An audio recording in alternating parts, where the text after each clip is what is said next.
லகரம் டிவி நேயர்கள் அனைவருக்கும் வணக்கம். தமிழ்நாட்டில் ஆட்சி மாற்றம் நடப்பதற்கான வாய்ப்புகள் இருக்கா? இருக்கிறது. எப்படி இருக்கிறது? அதிமுகவினர் ஒற்றுமையாக வேலை பார்த்தால் ஆட்சி மாற்றம் நிச்சயம் உண்டாகும். அம்மையார் சசிகலா கிட்டத்தட்ட பாமக கூட்டணி, அதாவது அப்பா பாமக கூட்டணியில் போட்டிட்டு வேட்பாளரை நிறுத்தியிருக்காங்களே, அது எப்படி சாத்தியம்? அம்மையார் சசிகலா அவர்களுடைய தரப்பே சொல்கிறாங்க. எனக்கு வாட்ஸ்அப்பில் தினமும் எனக்கு மெசேஜ் அனுப்பிச்சி விட்றாங்க செல்லில். ஏங்க அந்த அம்மா நிப்பாட்டின வேட்பாளர் எல்லாமே டம்மிங்க, எல்லாம் 1 கோடி 2 கோடி பணத்துக்கு போய் விழுந்தாங்க. பொம்பளை சோக்கில் சில பேர்த்துக்கு பரிந்துரை பண்ணி சில பேர்த்துக்கு சீட்டு வாங்கி கொடுத்துருக்காங்க. சில பேர் 5 லட்சம் பணம் வாங்கிட்டு உனக்கு 1 கோடி வாங்கி தரேன், 5 லட்சம் எனக்கு கூட, 10 லட்சம் எனக்கு கூடன்னு சொல்லி ஒரு 20 பேர்த்துக்கிட்ட வசூல் பண்ணியிருக்காங்க. அம்மையார் சசிகலாவை சுற்றி இருக்கக்கூடியவர்கள்லாம் கருங்காலிகளுங்க அப்படின்னு சொல்கிறாங்க. ஏற்கனவே நம்ம ஒரு 4 எழுத்து பேர் கொண்டவர், 3 எழுத்து பேர் கொண்டவர்கள்லாம் அம்மையார் சசிகலாவை சுற்றி கருங்காலிகள் இருக்கிறார்கள், அவங்களை எடுங்கன்னு சொன்னோம். இப்பவும் கருங்காலிகளை நம்பித்தான் அம்மையார் சசிகலா அவர்கள் களத்தில் வேட்பாளரை நிப்பாட்டுறாங்க. அப்போ இவங்க 7-8 வருஷமாக சும்மாவே இருப்பாங்களாம். எடப்பாடி பழனிசாமின்னு பேரே சொல்ல மாட்டாங்களாம். இந்த தேர்தலில் அந்த எடப்பாடின்னு ஒருத்தர் அவருக்கு பேர் வச்சு அழைக்கிறாங்க அப்படின்னு சொல்கிறாங்க. ஏன் அது பேரை சொல்கிறதுக்கு நீங்கள் கூச்சப்படுறீங்க? உங்களுடைய தம்பியாக நினச்சி தானே ஆட்சியில் உட்கார வச்சுட்டு போனீங்க. நீங்கள் தான் ஆட்சியில் உட்கார வச்சுட்டு போனீங்க, மாற்றுக்கிறதுல. ஆனால் திமுக மீண்டும் 2வது முறையாக ஆட்சி அதிகாரத்திற்கு வந்தால் என்ன நடக்கும் என்று அம்மையார் சசிகலா அவர்களுக்கு தெரியாதா? நீங்கள் திமுக ஆட்சிக்கு வர வேண்டாம் என்று சொல்லுகிற நீங்கள் யாரை முதலமைச்சராக உட்கார வைக்க வேண்டும், யார் ஆட்சிக்கு வர வேண்டும்னு உங்களால் சொல்ல முடியுமா? பொதுவாக நீங்கள் பாட்டுக்கு வேட்பாளரை நிப்பாட்டி இருக்கீங்க. யார் முதலமைச்சர் வேட்பாளர்னு கிடையாது, உங்கள்கிட்ட அப்படி ஆளும் கிடையாது. ஆக தமிழ்நாட்டில் மீண்டும் திராவிட முன்னேற்ற கழகம் ஆட்சிக்கு வர வேண்டும்னு திமுக கிட்ட பணம் வாங்கிட்டு அந்த வேலையை செய்கிறாங்க.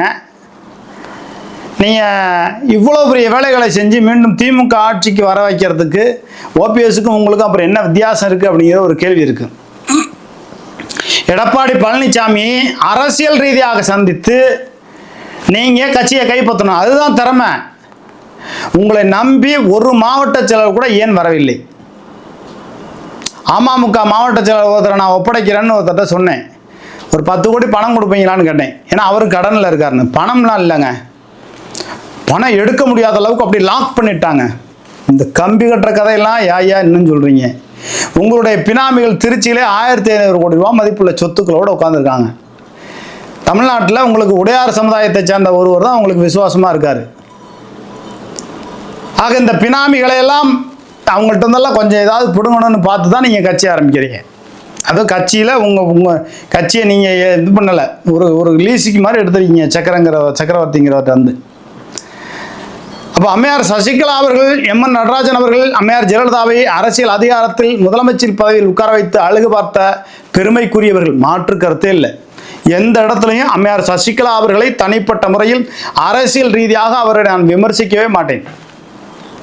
ஆக பெரும் உன்னதமான உண்மையான நட்பாக, விசுவாசமாக, நம்பிக்கையாக அம்மையார் ஜெயலலிதா அவர்களுக்கு இருந்திருக்கிறார், மாற்று கருத்தே இல்லை. அவருடைய உறவினர்களில் திவாகர் போன்றவர்கள், தினகரன் போன்றவர்கள், இன்னும் ஒரு சில பேர் அம்மையார் ஜெயலலிதா அவர்களுக்கு எதிராக பல்வேறு சதி வேலைகளை செய்தார்கள், மாற்று கருத்தில். அதனையும் மீறி அதன் பொருட்டு நீங்கள் அம்மையார் ஜெயலலிதா அவர்களுக்கு, அம்மா அவர்களுக்கு விசுவாசமாக இருந்தீர்கள். அப்படியே நீங்கள் உங்களை கட்சியிலிருந்து நீக்கினார் எடப்பாடி பழனிசாமி. வந்த உடனே அம்மா சமாதிக்குள்ளே போகல, 60 நாள் சமாதி எழுத்து மூடிட்டார். அப்போ நீங்கள் என்ன பண்ணியிருக்கணும்? ஒரு தீர்க்கமான முடிவு எடுத்திருக்கணும். எந்த முடிவும் எடுக்கலை. தினகரன் பேச்சை நம்பி ஒரு காலகட்டத்தில் மோசம் போனீர்கள். இப்பொழுது ஐயா திவாகர் பேச்சை நம்பி மோசம் போகிறீர்கள். இப்படி உங்களுக்கு பின்னால் ராஜமாதாவாக இருந்து இயக்கக்கூடியவர்கள் பெரிய அளவுக்கு யாரும் இல்லை. அதுதான் அங்கே இருக்கக்கூடிய ஒரு இது.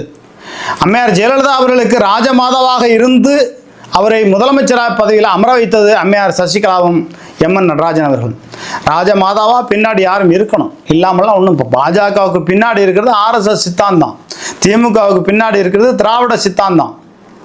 திமுக டிடிவி தினகரனுக்கு இருக்கிறது ஒரு சித்தாந்தமும் கிடையாது.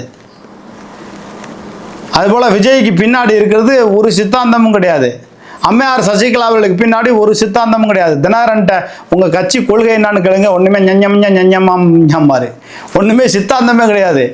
ஏன்னா தினகரன் அவர்களுக்கு பல பேர்த்துக்கு தெரியாது அதிமுககாரவங்களுக்கு இப்போ சொல்கிறேன். தினகரன் திகார் ஜெயிலில் இருக்கும்போது மக்கள் செல்வர் தினகரன் பேரவைன்னு தொடங்கி தமிழ்நாடு முழுவதுமாக ஒரு 50,000 பேரை கட்டமைப்பு செய்து நான் தான் களப்பணி செஞ்சேன். எனக்கு கட்சி பதவி கொடுக்கல, என்னை மதிக்கலை. ஆனால் பார்க்கும்போதெல்லாம் சொல்லுவார், ரங்கராஜன் நீங்கள் உழைச்சிக்கிட்டே இருங்க, உங்களுக்கு நான் தூக்கி விட்றேன் பாரு. கடைசியாக தூக்கி விட்டார். எடப்பாடி பழனிசாமி ஆட்சியில் தான் என்னை 3 நாள் பொய் காய்ச்சல் வச்சுருந்தாங்க. என்னன்னு கூட கண்டுக்கல, கருமாந்தனம் முடிச்ச அந்த தினகரன். அப்போ இந்த முக்குளத்தூர் சமுதாயம் அரசியலில் வீணாக போனதுக்கு தினகரன் தான் முதல் காரணம். எவ்வளோ பெரிய துரோகங்களை எல்லாம் செய்திருக்கிறார் அம்மையார் சசிகலா அவர்களுக்கு. சரி, அம்மையார் சசிகலா அவர்களுக்கு ஆதரவாக நான் உழைச்சேன், செய்தி போட்டுட்ருக்கேன், பேசிக்கிட்டு இருக்கேன், தொண்டை தண்ணி வைத்த கத்துறேன். வேட்பாளரை நிப்பாட்டுறாங்க. அந்த வேட்பாளரெல்லாம் எல்லாத்தையும் கொஞ்சம் ப்ரமோட் பண்ணி கொஞ்சம் பண்ணுங்கள், நீங்கள் ஊடகத்தில் இருக்கீங்க, நீங்கள் ஒரு இணையதளம் வச்சுருக்கீங்க, நீங்கள் பத்திரிகை ஆசிரியராக இருந்தவர் அப்படின்னு சொல்லி ஏதோ ஒரு வருமானத்தை கொடுக்குற மாதிரி பண்ணியிருக்கணும். வருமானத்தை விடுங்க, யாரை நம்பி நம்ம வாழ்கிறோமா என்ன, நம்ம உழைச்சா நமக்கு கஞ்சி. திருச்சிக்கு வந்தீங்களே, இப்போ ரங்கராஜன் ஒருத்தன் நமக்காண்டி பேசிகிட்டு இருக்கான், அவனை பார்க்கணும். தினகரனா அதே தப்பை தான் இருந்தாலும் பண்ணாங்க, நீங்களும் அந்த தப்பை தான் பண்ணீங்க. கூட இருக்கிற குள்ள நெறிகள் சரியில்லை. கார்த்திக் போன்றவர்கள் இன்னும் ஒரு சில பேர் நம்மள்ட்ட பேசிகிட்டு இருக்கிறவங்கள உங்களுக்கு தான் பண்ணுவாங்க, பண்ணவனும் வாயிலே வடை சுடுவாங்க. அம்மா அதிகாரத்துக்கு வரட்டும், சரி ரைட்டு. அப்போ இந்த வேட்பாளர்கள்ட்டெல்லாம் யார் நீங்கள் என்னென்ன டீல் பேசுனீங்க, முன்னாள் அமைச்சர்கள்ட்ட யாரெல்லாம் டீல் பேசி உங்கள் தொகுதியில் நாங்கள் ஆள் நிப்பாட்டலன்னு சொல்லி டீல் பேசுனீங்க அப்படிங்கிற செய்தியெல்லாம் ஒவ்வொன்றா வெளியில் வரப்போகுது. நான் எந்த காலகட்டத்திலும் அம்மையார் சசிகலா அவர்களை தவறாக நான் செய்தி வெளியிட மாட்டேன். வெளியிடுறதுக்கு அங்கே ஒன்றும் இல்லை. ஏன்னா அம்மாவுக்கு விசுவாசமாக இருந்தவங்க, எடப்பாடி பழனிசாமியை முதலமைச்சர் ஆக்கிட்டு அழகு பார்த்துட்டு போனவங்க, அவங்களுக்கு துரோகம் நடந்துச்சு. ஏன் அந்த துரோகம் நடக்கும்போது இந்த வெண்ணமயம் வெண்ணன்னு சொல்லுவாங்கள்ல, அதுபோல் இந்த வைத்தியலிங்க இருக்கார அவரெல்லாம் கூடவே இருந்து தானே அம்மையார் சசிகலா அவர்கள் கட்சியை விட்டு நீக்கினதுக்கு இவரும் ஒப்புதல் கொடுத்தவர் தானே. பெரிய தியாகம் மாதிரி போய் சின்னம்மான்னு போய் பார்க்குறாரு. அதுக்கப்புறம் போய் திமுகவில் போய் சேர்ந்துட்டாரு. அந்த திமுக ஆட்சிக்கு வரணும்னு தான் இப்போ அம்மையார் சசிகலா வேலை பார்க்குறாங்க. அந்த திமுக ஆட்சிக்கு வரணும்னா ஓபிஎஸ் வேலை பார்க்குறாரு. எது இதுக்கு தேவையாது? 2வது முறையாக ஒரு ஆட்சி நீடித்தால் என்ன நடக்கும்ங்கிறது தெரியாதா? 2வது முறையாக அதிமுக ஆட்சிக்கு வந்ததுனால தான் அம்மையார் ஜெயலலிதா அவர்கள் இறக்கக்கூடிய ஒரு நிலைமை ஏற்பட்டுச்சு. 2வது முறையாக அதிமுக ஆட்சிக்கு வந்ததுனால தான் தூத்துக்குடி துப்பாக்கிச்சூடு நடந்துச்சு, 100 பேருக்கு மேலே படுகொலை செய்யப்பட்டார்கள். 2வது முறையாக அதிமுக ஆட்சிக்கு வந்ததுனால தான் பொள்ளாச்சி பாலியல் ரீதியான சம்பவங்கள் நடந்துச்சு, அண்ணா விடுங்கண்ணா விடுங்கண்ணா என்று கதறக்கூடிய சம்பவங்கள். 2வது முறையாக அதிமுக ஆட்சிக்கு வந்ததன் காரணத்தினால்தான் சாத்தான்குளம் படுகொலை நடந்துச்சு. 2வது முறையாக அதிமுக ஆட்சிக்கு வந்ததுனால தான் துரைக்கண்ணு செத்த பிறகு அந்த பணத்தை ஒழுங்காக புதைக்க விடாமல் எங்கே ஊழல் பண்ண பணத்தை பூரா எங்கே வச்சிருக்குன்னு சொல்லி டார்ச்சர் பண்ணி எடப்பாடி பழனிசாமி அப்படி நடந்துச்சு. அதனால 2வது முறையாக ஒரு ஆட்சி வந்தால் என்னென்ன கொடுமைகள் எல்லாம் நடக்குமோ அதை விட பன்மடங்கு அதிகமாக நடக்கும். அந்த பன்மடங்கு அதிகமாக போதைப் பொருட்கள், நான் இருக்கிற ஊரில் போதைப் பொருட்கள் 18 வயசு பசங்க கஞ்சா அடிச்சுக்கிட்டு தர்றானுவ. கட்டுப்படுத்த எடப்பாடி பழனிசாமி எதிர்கட்சியாக இருக்கிற எடப்பாடி பழனிசாமி இதுக்கு முன்னாடி போராட்டம் பண்ணல, ஆனால் இப்போ வந்து பேசுகிறாரு. ஆனால் இவருடைய ஆட்சி வந்தால் கண்டிப்பாக குறையும்.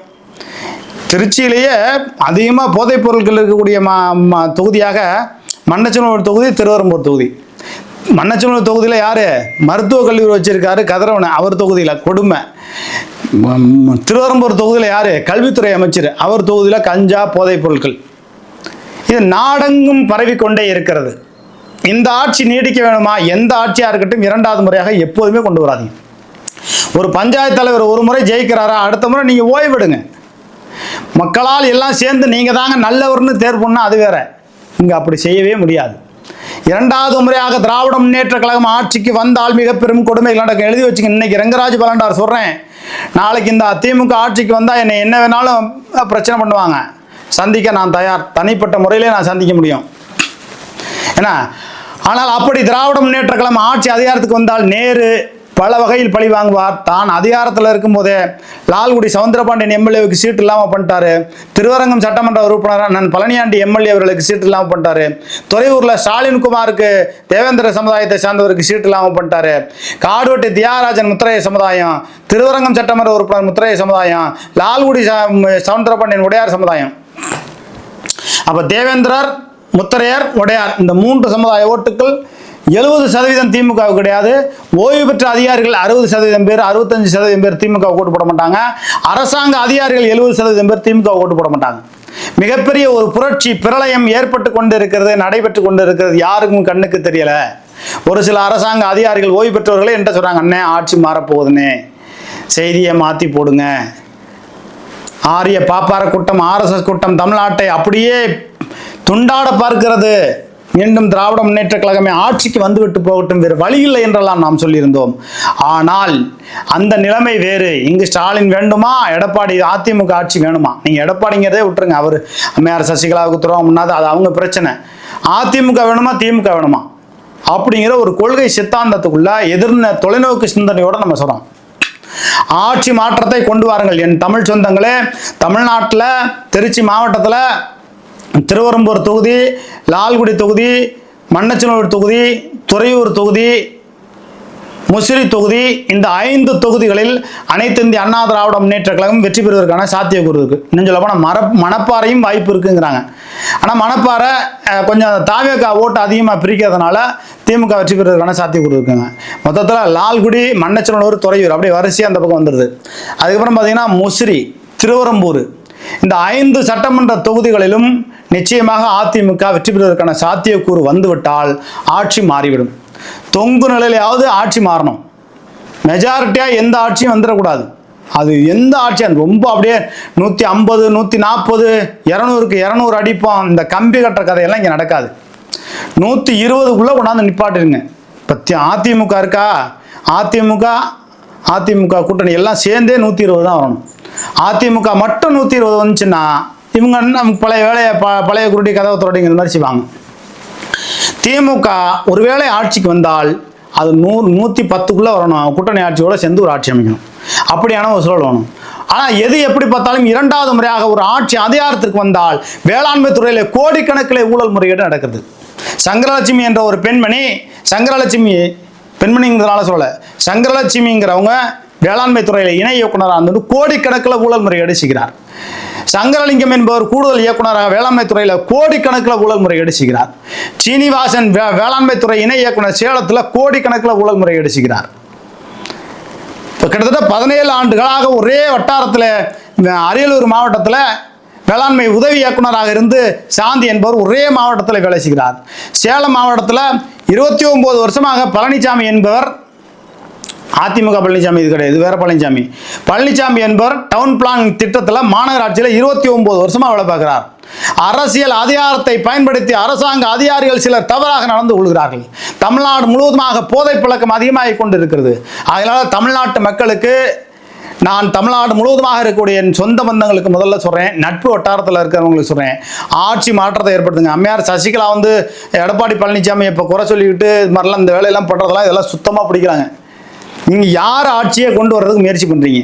அம்மாவின் ஆட்சியை கொண்டு வருவோம். உங்களுடைய முதலமைச்சர் வேட்பாளர் யார் சொல்ல முடியுமா? சொல்கிறதுக்கு உங்களால் முடியுமா? உங்களுக்கு அப்படியான கூட்டணி இருக்கிறதா? ஒன்றும் கிடையாது. மொத்தத்தில் எடப்பாடி பழனிசாமி நான் பதவி கொடுத்தேன் 7 வருஷமாக வீட்டில் இருந்துட்டு இப்போ நான் பதவி கொடுத்தேன்னா அவர் பேரை இப்போ தான் அப்படியே கொஞ்சம் கொஞ்சமாக எடப்பாடின்னு சொல்ல வர்றீங்க. எடப்பாடின்னு சொல்கிறதுக்கே எத்தனை வருஷம் ஆகுது? உங்கள்கிட்ட இருக்கக்கூடிய கூட இருக்கிற குள்ளநெறிகளெல்லாம் தவறானவங்களுக்காக சீட்டு வாங்கி கொடுக்குறாங்க. உண்மையான விசுவாசிகளுக்கு சீட்டு இல்லை. திருச்சி கிழக்கு தொகுதியில் ஒருத்தர் நிப்பாட்டுறீங்க, இந்த ஆண்டு 300 ஓட்டு வாங்க மாட்டார்.